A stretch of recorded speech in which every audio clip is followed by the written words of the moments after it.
il y a une réflexion particulière à la fête de Hanouka qui est très importante. Il y a a priori une disproportion entre les références et l'origine de la fête de Hanouka et les lois de Hanouka. En effet, la fête de Hanouka, comme vous le savez, elle n'est pas marquée dans la Torah. C'est une fête médiévale sofrée, de Rabbanon, pas de Horaïta, et pourtant elle a des lois qui sont spéciales. Elle n'a pas de traité, c'est la seule fête qui n'a pas de traité dans la Gemara. Même la fête de Shavuot, le Shla Kadosh dit que le traité de Shavuot, des sermons, c'est la Masechet de Shavuot. C'est bon, c'est à nos yeux inexact, mais on dit que quand on était hors Sinaï, Mouchbar Voïmed, on a été assermenté. La fête de Hanouka n'a pas de traité.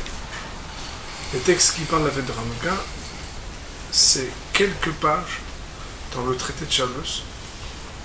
Donc, page Kaf, Kaf Aleph, Kaf Bet, Kaf Gimel, Kaf Dalet, Kaf Hey. Et pourtant, il y a deux halachot essentiels qui montrent combien Hanouka c'est une fête particulière. Puisque la plus connue des halachot qui parlent de ça, c'est que dans les lois de Hanouka, il y a marqué, donc, le 4e chapitre de l'Ilchot Hanouka, Halakha Yudbet, il y a marqué Mitzvat ner Hanouka Haviva, Mitzvah Haviva, I Admeod.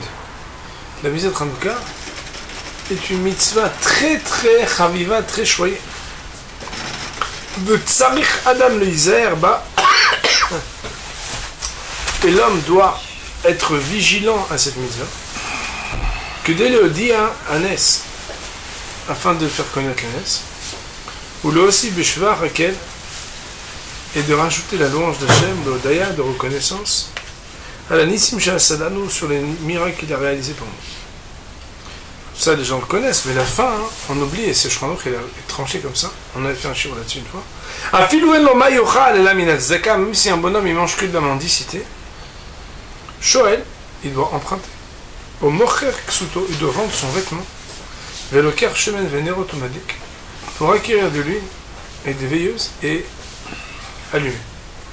Autrement dit, il y a une loi spéciale, c'est que même si quelqu'un qui n'a pas d'argent pour être fine ne peut pas vendre son vêtement, quand il n'a pas d'argent pour Tzitzit, il ne vend pas son vêtement. Quand il n'a pas d'argent pour un étro, il ne vend pas son vêtement. T'as pas, attends. Pour ne pas transgresser la Averot, on doit être capable de perdre beaucoup d'argent. Mais pour honorer des mitzvot, même des mitzvot d'Oraïta, mais si quelqu'un il n'a pas. Ici, on voit que pour la mitzvah de Hanouka, il y a quelque chose de spécial. C'est que mitzvah, Hanouka mitzvah chaviva yad meod, elle est très choyée par Akadosh Baruch Hu. C'est une mitzvah très importante que les hommes doivent faire attention, au point que il faut être capable de vendre son vêtement. Tu crois que je peux te déranger quand on allume la machine, le masque? Il y a un bouton dans le couloir. Deuxième halakha que on sait qu'elle est spéciale aussi, c'est que la fête de Hanouka, on récite le Hallel en entier tous les jours avec bracha.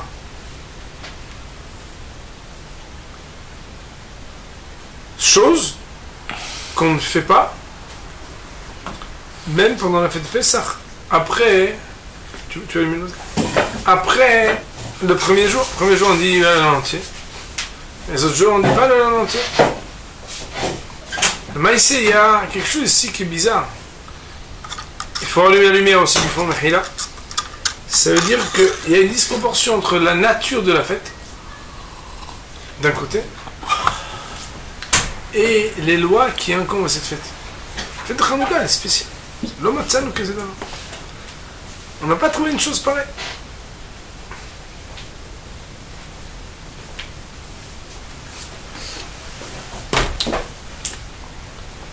De plus, on sait qu'il y a une discussion à comprendre. Quel était le miracle de Hanouka? Tout le monde parle de Nes Parchemen. Merci. De Nespach Hashem, ça veut dire de la fiole d'huile qui a duré longtemps. Mais les Chora, a priori, il y avait, c'est vrai, ce miracle-là, mais le premier miracle, c'est qu'ils ont gagné la guerre. Et les Chora, a priori, les Batish, sinon on avait un premier regard à choisir entre les deux miracles. Tout. On aurait dit de manière élémentaire et triviale que quand les vies sont sauvées, c'est ce qui est le plus important. Si on raconte une fiole d'huile, qu'elle est comme Marpatla, une fiole d'huile. Fiole d'huile, c'est joli, c'est la menorah, mais c'est racole. Nous on parle de sauver des vies. S'il n'y a personne pour l'allumer la menorah, c'est quelque chose de menorah. Ok, alors, en réalité, il faut savoir que il y a quelque chose ici de très spécial dans ce qui s'appelle Yavan, la Grèce, et dans ce qui s'appelle le miracle de Hanouka. Il y a quelque chose que on ne trouve pas ailleurs. Il y a marqué dans le Midrash, le Maharal l'amène dans son livre qui s'appelle Ner Mitzvah.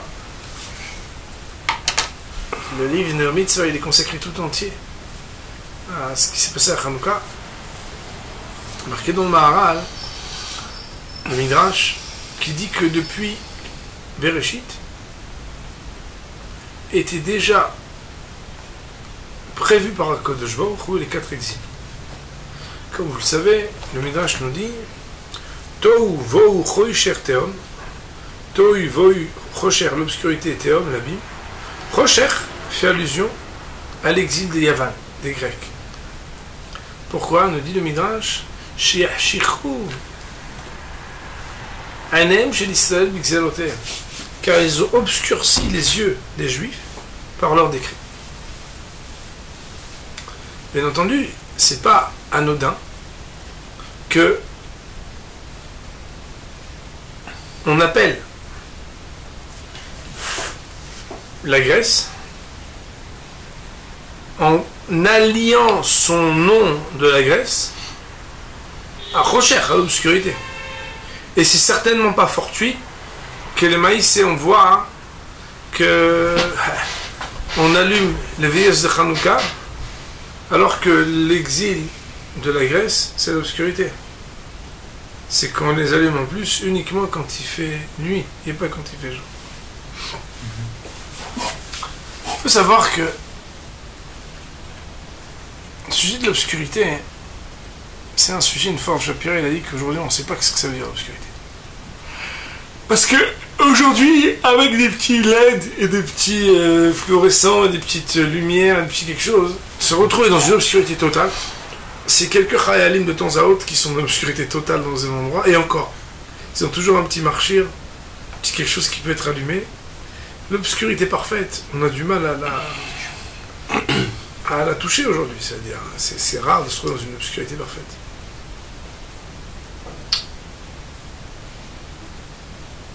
Le Ramchal, dans le Siyat Yesharim, il explique qu'il y a deux effets dans l'obscurité. Il y a un effet d'obscurité qui est l'obscurité totale, tu vois. C'est-à-dire, le maïs, c'est... on va le dire après. Mais il y a une deuxième obscurité, deuxième effet d'obscurité, c'est quand tes repères sont perdus. C'est que de loin, tu crois que c'est Robert. Tu dis, ah Robert, tu t'approches, tu te rends compte que c'est pas Robert. C'est le deuxième effet de l'obscurité. C'est un rocher, une obscurité subtile, qui fait que il y a une poutre, tu crois que c'est un homme, il y a un homme, tu crois que c'est une poutre.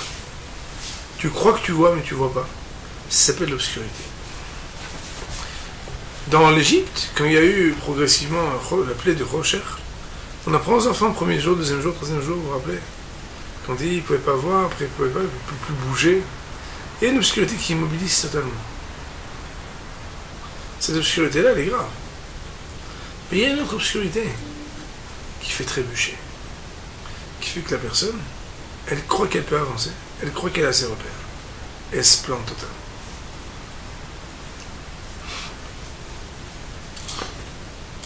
Yavan, c'était la civilisation la plus éclairée de l'époque. On ne parlait pas d'individus idiots. Des gens très intelligents. La Grèce antique, c'est extraordinaire. Mais c'est des choses qui sont sues, que ce soit dans les mathématiques, que ce soit dans la philosophie. L'Antiquité grecque, c'est quelque chose qui est absolument extraordinaire. C'est mythique. Am Israël, il a eu des opposants qui ont voulu le tuer. La Grèce, elle n'a pas voulu tuer Am Israël.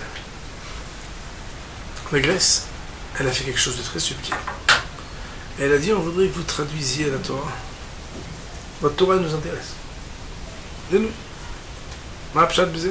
Comment c'est marqué? Traduisez. La Grèce, c'est elle qui est à l'origine de la traduction des Septante. La traduction des Septante, c'est quoi? C'est qu'on a pris les sages du Sanhédrin, on les a forcés à traduire la Torah. Mais comme le verset disait, Yaft Elohim le Yefet, qu'il y avait une beauté particulière que la Torah, elle reconnaît à la Grèce. Et des subtilités de langage qui, dans le grec, peut plus ou moins se rapprocher, même encore de loin, mais déjà moins que d'autres, moins loin que d'autres, des subtilités de du langage hébraïque. Chacun des sages d'Israël, qui avaient été mis chacun dans une pièce seule, a rédigé la traduction en grec de la Torah. Chose qui n'avait jamais été faite jusqu'à présent. Et Bémet, qu'il est marqué dans Chazal, que le jour de la traduction des Septante, il était un jour de malheur pour Am Israël, comme le jour de Chet HaEgel. Tellement c'était grave. Il n'en reste pas moins que chacun s'est trouvé seul dans une pièce. La Gemara raconte dans Megillah, et elle raconte que là-bas, les sages devaient traduire. Mais il y a des choses qui se traduisent que quand on est juif.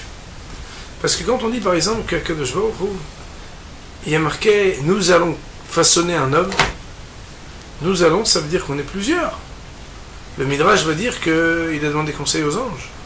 Mais ça, c'est une lecture qui peut amener à l'hérésie. Très facile.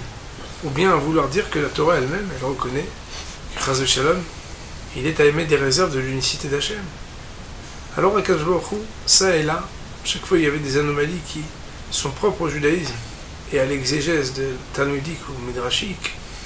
Les sages qui ont traduit la Torah l'ont fait avec les mêmes corrections, les mêmes arrangements. Au lieu de dire naaseh, ils ont dit RSC. Ils ont traduit je vais façonner. Et chacun que je il leur a insufflé qu'ils ont fait des petits arrangements, arrondir les angles de ce que l'hébreu amenait à des commentaires qui ne pouvaient pas être faits par les Grecs. Et c'est comme ça qu'en comparant les textes, les Grecs ont vu qu'il y avait une cohérence et une cohésion parfaite entre ce qui avait été traduit par les uns et par les autres. Les Grecs, c'est la philosophie du beau. Les Grecs, c'est la philosophie de la chokhma. Les Grecs, c'est ceux qui comprennent. La Torah, c'est la pensée de la vérité. Beau, pas beau, ma foi, le plus important n'est pas là. Le plus important, c'est d'arriver à appréhender quelque chose de vrai. La Grèce, c'est l'amitié, judéo quelque chose. La Grèce, c'est celle qui se rapproche d'Am Israël. La Grèce, c'est celle qui fait que, ma foi, les autres s'intéressent à notre Torah. Ce qui n'est pas rien, moi, il y a des peuples qui ne savent même pas ce que veut dire la Torah, qui nous méprisent sans savoir qui on est. On est toujours surpris. Moi, des fois, je vois des antisémites qui disent des choses méchantes et on voit le niveau de culture générale qu'ils ont. Ils ne savent même pas ce que c'est un juif. Moi, quand j'étais petit, je me rappelle, j'avais un prof corse qui m'a dit alors, ton baptême, c'était quand ton dernier baptême? Je me suis dit, mais monsieur, vous savez bien que je suis juif? Bah oui, oui. Mais alors, comment vous pouvez être prof d'histoire-géographie, enseigner en 5e les religions, en 6e, et poser la question du baptême d'un juif? Ah, t'as casé à Maharetz. T'es tellement à Maharetz. Il y a une haine d'Am Israël qui méconnaît Am Israël, qui ne sait rien d'Am Israël, qui ne s'intéresse pas à la Torah. Mais quoi, tu me parles d'autre chose que la matière? Mais ça ne m'intéresse même pas. Quand tu prends un loulav et tu es capable de faire des choses au-delà du bouquet, ça ne m'intéresse même pas. Que tu parles, moi je parle d'argent et de la vie, on mange, on boit, on rigole. Matamé balbé, de quoi tu parles? La Grèce c'était plus que ça. La Grèce c'était la chokhma. C'était appréhender les choses, c'était de comprendre les choses. Le danger de la Grèce, c'est ce que le Ramban il amène, le Vaïkra.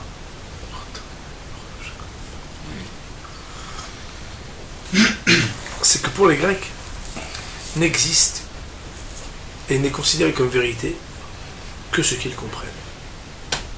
Ce qui les dépasse n'est pas vérité. Ça veut dire Nishma Benase. On comprend en fait. On ne comprend pas, on ne peut pas accepter. Or, la base fondamentale de la Torah, c'est Naase Benishma. Naase Benishma, il ne faut pas le comprendre comme on reste idiot et on est heureux. Non, c'est l'osé. C'est qu'étant donné que le message qui nous est présenté, c'est la volonté d'Hachem. Et comme cette volonté, elle dépasse le monde dans lequel on est. Moi, je suis un être de chair et de sang, mon cerveau est limité. Comment on peut parler d'être capable de comprendre parfaitement la volonté d'Hachem? C'est impossible. Alors j'étudie, mais que je comprenne ou non tout, c'est pas grave. Puisque de toute façon, je participe à quelque chose qui est de toute façon beaucoup plus haut que ce que je suis. Nous disent nos maîtres, le danger de la Grèce, c'est le deuxième effet de l'obscurité. C'est l'obscurité dont on ne se méfie pas. C'est l'obscurité de ce qui fait que on n'aurait pas imaginé que c'est dangereux. Je pense pas que c'est dangereux la Grèce. Arrête, c'est vachement bien. Tu rigoles. Il y a dans le paradis Tzrok, Farim d'oreille. L'autre jour j'ai cité Shabbos là.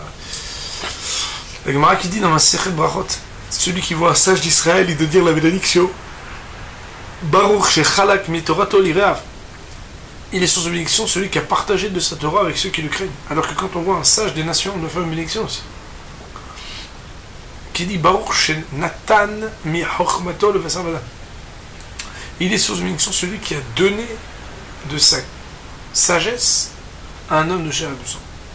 Dans un cas, on dit pour Israël, Chalak, Torah, Yireav, ceux qui le craignent.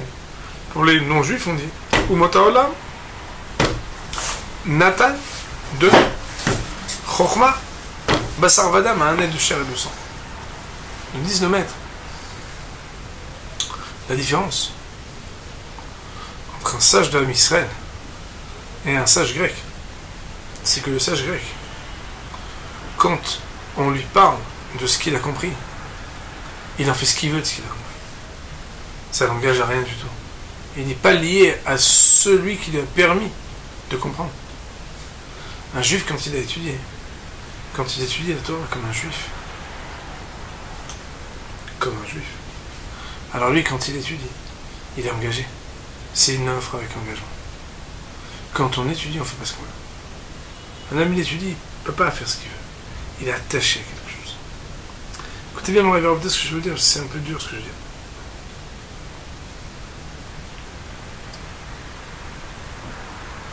La Grèce, l'exil grec, c'est le seul qui a eu lieu en Eretz Israël quand on avait le Beth Amikdash et la Avoda. C'est Pélé. D'habitude, c'est Babel, truc, Paras, ce que vous voulez, mais être au cœur de l'Avoda, dans le Beth Amikdash. Et on dit, ils sont rentrés dans le Echal. Ils ont été metamés le Echal. C'est que quelque part, même quand on est en Eretz Israël, qu'on a la Torah, et même si on avait le Beth Amikdash, il y a une possibilité de tout. Il y a une possibilité de venir et de fausser quelque chose. Le Rav Hutner, il dit que il y a des Juifs qui étudient la Torah comme des Grecs. Et eux, quand on les voit, même si c'est des Chachamim, on peut ni faire la bracha des sages juifs, ni faire la bracha des sages goïs. Parce qu'il n'y a qu'un non-juif qui étudie la Torah comme un grec, qu'on peut lui dire Baruch chez Nathan et Chochmato le Basar Adam. Il n'y a qu'un juif qui étudie la Torah comme un juif qu'on peut lui dire Baruch Shechalak Mitorato des vers. Mais un juif qui étudie la Torah comme un grec, lui on ne fait aucune bracha. Bon, il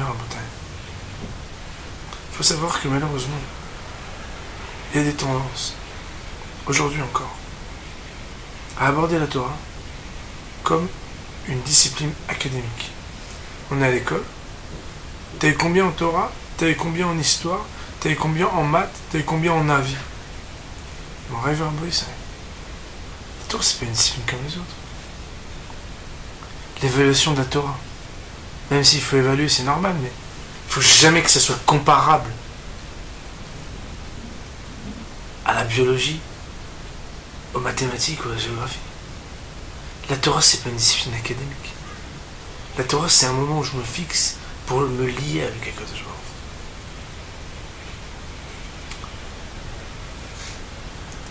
Quand on nous dit que le miracle, c'est le miracle de la fiole d'huile,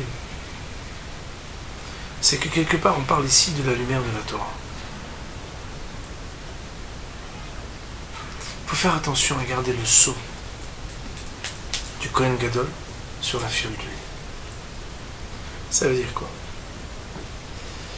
L'huile, la caractéristique de l'huile, c'est qu'on ne peut la voir que quand on presse. Il faut presser comme il faut. C'est pas évident de faire de l'huile d'olive. Surtout à l'époque. La manière avec laquelle on aborde la Torah, c'est pas quelque chose qui est... Tu sais ça? Ouais, combien il y a de chitot? 4, nana. Qu'est-ce que dit la hara? On peut être Michael. Zélosé. La Torah, c'est connaître. Mais c'est surtout comprendre combien on se lie à quelque chose de très élevé. Celui qui n'a pas compris la Kedusha de la Torah, il peut connaître tous les poskim, il peut avoir passé tous les examens rabbiniques. C'est pas un Talmid Chacham. La Torah, c'est pas une connaissance. La Torah, c'est pas une discipline grecque. La Torah, c'est pas une discipline qu'on va avoir à la fac. Aujourd'hui, malheureusement, il y a à la fac des disciplines de Torah. Que ce soit clair, ici. Il y a des rabbanim, Frère Moser, d'autres, qui se posaient même aux examens rabbiniques, que vous savez. Pas de smicha. Pas d'examen, pas de diplôme. Tu viens et on vérifie ce que tu sais. Pas de diplôme. C'est de mettre en élève Zéou. Rien, pas d'école rabbinique.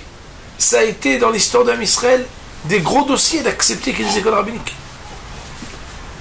Et la plupart des très grands Talmidei Chacham qu'on connaît, c'est les gens qui n'ont jamais passé l'examen rabbinique. Jamais après connaissent que Rav Eliashib, c'est ceux qui ont fait l'école rabbinique. Jamais dans la vie. Ces gens qui n'ont pas besoin de se présenter comme vous êtes Rav? Rav, c'est quoi, une voiture Honda? Vas-y, vous êtes Rav. Vas-y, vous êtes Rav! Moi, j'ai pris là avec quelqu'un, il m'a dit non, mais il faudrait quand même passer l'examen comme ça. Je dis non, passez les examens pour que ça me force à étudier tel et tel sujet, mais c'est vrai. Et pour pouvoir dire je suis. Et toute la Torah, elle est en train de dire qu'on n'est rien du tout. On essaie juste de se rapprocher de quelque chose qui nous dépasse. Et malheureusement, on arrive à Rabotaï. On sait bien comment ça se passe. L'autre jour, j'ai raconté l'histoire qu'une fois j'étais dans un quartier riche, à Paris. Je fais un chiour et puis à la fin, j'ai fait un chiour entre guillemets, un beau chiour, quoi, assez brillant, très clair, truc, sympa. À la fin du chiour, il y a une dame qui pose une question et elle suggère une explication. Alors je dis écoutez, c'est intéressant, il faudrait que j'y réfléchisse, j'ai pas pensé à ça. Quelqu'un qui vient me voir, elle me dit André, moi, j'avais beaucoup déçu, pas savoir répondre à sa question. Je dis mais c'est vous qui me décevez, grave. Je dis moi j'ai fait un shiur sur Yona avec Metsudotra, Shira, Dak Malbim, Yalkut Shimoni.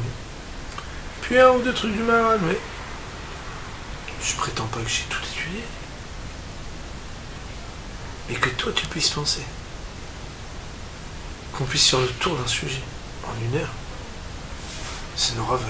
Que toi tu puisses penser qu'un homme de chair et de sang il puisse tout connaître d'un sujet de Torah, ça montre que t'as pas compris ce que ça veut dire à Torah. C'est-à-dire que dans la vie, Rabotai, quand des fois, je me rappelle, quand j'étais au lycée, quelqu'un était venu me voir pour me proposer de faire l'école rabbinique. Et à l'époque, c'est pareil qu'un rap. On m'a dit, mais chou, pas eu le shalom. Je me suis dit, mais pourquoi? On m'a dit, voilà, qu'en plus, les gens, trucs, communauté, ils vont aimer le style. Et ben, ils vont te faire croire qu'en 3 ans, tu vas connaître tout. Ah, shalom. Il m'a dit, ça veut dire que tous les Aokhim, tu dis, c'est 15 et 20 ans. C'est juste des abrutis qui ont besoin d'étudier un peu plus longtemps parce qu'ils comprennent rien. Oui, c'est. Quand on étudie Beth Amikdash pendant 1 an et demi, parce qu'on est nul, on aurait pu étudier encore 2 ans. C'est juste qu'on dit, bon, il faut changer de sujet. Quand on étudie Borer pendant 2 mois, parce qu'il y a quelque chose d'existentiel dans la Torah. La Grèce, Rabotai, elle a fait qu'aujourd'hui, des fois, on voudrait avoir un accès aux connaissances de la Torah. En faisant croire que si tu as la connaissance de la Torah, tu as tout. Plus encore, c'est qu'on respecte les gens qui connaissent, plus que les gens qui comprennent. Mais on voit pas la différence. S'il sait tellement de choses, c'est que c'est Adam Khashoggi. C'est pas comme ça la vie. Un homme de Torah, c'est quelqu'un qui a une ira de Shamayim. C'est quelqu'un que chaque chose qu'il étudie, il essaie d'en être pénétré. C'est quelqu'un qui, même quand il comprend pas, il est capable d'accepter. C'est quelqu'un qui a compris que l'enjeu de l'étude de la Torah, c'est pas la connaissance. L'enjeu de l'étude de la Torah passe aussi par la connaissance de la Torah. Mais ça va beaucoup plus loin que ça. C'est quand quelqu'un l'étudie, il essaie d'être pénétré quelque chose de très haut. Quand on nous dit que mitzvot Chanukah chaviva i ad meod, la mitzvot Chanukah elle est chaviva i ad meod, c'est parce que quelque part, ils ont, malgré qu'on ait souillé le foyer de la Shrina, le Echal, malgré le fait que c'est fini, même quand on est en Eretz Israël avec le Beth Amikdash, on est souillé, ils ont été chercher la petite fiole. Ils ont gardé cette petite fiole intacte. Et ils l'ont allumée, c'était la lumière de la Torah. Une lumière qui a chassé l'obscurité. Des fois, vous savez, quand on entend certains rabbanim, on entend certaines virulences pour garder dans l'éducation certains principes. Et puis, en particulier, les Choutznikim, et les Français ne sont pas les derniers là-dedans. Ils disent quand même, ils exagèrent, ils sont durs, ils sont fermés. Mais en réalité, quelque part, parce que l'expérience a montré que lorsque on laisse des brèches fissurées, de la manière à laquelle on protège ce nerf, cette bougie de la Torah, pour qu'elle soit une vraie Torah authentique, on étudie pour étudier. On n'étudie pas pour se la raconter, on n'étudie pas pour savoir, on n'étudie pas pour être un monsieur d'eux. Snaït Rabanout, déteste la Rabanout, nous dit la Maxime dans le Pirkei Avot. Ne veuille pas devenir quelqu'un de grand. Essaye de devenir quelqu'un qui t'approche d'Hachem. Mais c'est pas devenir monsieur d'eux. Refuser cela, ça c'est quelque chose qui est fondamental. La mitzvah Chanukah, c'est de garder la lumière de la Torah intacte, de faire attention à ce que soit préservée la vraie Torah. La vraie Torah, c'est celle qui refuse que dans les Bate Midrash et que dans les Yeshivot, on puisse faire croire que la Torah c'est devenu une discipline académique. Qu'Akadosh Baruch Hu nous ait permis que malgré les influences, on ait pu garder ça, ça mérite qu'on fasse plaisir tous les jours. C'est vrai qu'on remercie Akadosh Baruch Hu qu'on a encore aujourd'hui 5173 avoir la possibilité d'avoir des rabbanim et d'avoir une Torah où c'est dur, on se fatigue. Et vous avez qu'à voir, Rabotai. Vous savez, on voit bien qu'on essaye de plus en plus de rendre facile et accessible l'étude de la Torah. Pourquoi? Parce que les gens c'est devenu tellement des chameaux, ou des hamorim, ou des ânes. Non? Les gens ne sont pas plus bêtes qu'avant, Pourquoi? Ils ne sont pas plus bêtes qu'avant, les gens. Ils sont plus bêtes. Non, on n'a pas l'impression. Les gens, on veut leur faire croire que la Torah, elle est accessible. T'appuies sur un bouton, t'écoutes, tu sais tout. Ou bien, même maintenant, voilà, dans tu tombes, tu sais tous les jours, maintenant ils ont sorti un tour qui va être paraphrasé. Comme le Kéati dans les Mishnayot, tu vas voir ce qu'on dit nous, par exemple, pour expliquer à l'oral. Toute l'oralité, elle va être Mais à la base, la Torah orale, elle ne peut même pas être écrite. Pourquoi? Parce que la Torah, c'est quelque chose de vivant. On essaie de s'approcher d'Hachem. C'est juste pour dire que je sais que c'est un shiur très frou. Essayez de comprendre que la Torah, c'est pas une discipline académique. La Torah, elle n'a rien à faire dans un amphithéâtre. La Torah, elle n'a rien à faire avec des gens qui ont des diplômes. La Torah, elle s'en contrefiche, que tu sois diplômé ou pas. La Torah veut juste que tu sois sérieux, que tu cherches l'excellence dans le limoud, mais pour t'approcher d'Hachem. Et malheureusement, encore aujourd'hui, il y a des gens qui sont des sages d'Israël, mais qui tuent la Torah comme des Grecs. Quand on voit ces gens-là, on peut même pas faire la bracha qu'on fait quand on voit un sage goy. Parce que ces gens-là, ils sont passés à côté de la plaque. Ils n'ont pas compris comment la Torah, elle doit faire que... Le but ultime, c'est que par cette connaissance-là, on s'approche d'Akadosh Baruch Hu. Et on ne devient pas soi-même un expert de Torah. C'est ma chère Tziti Lomar.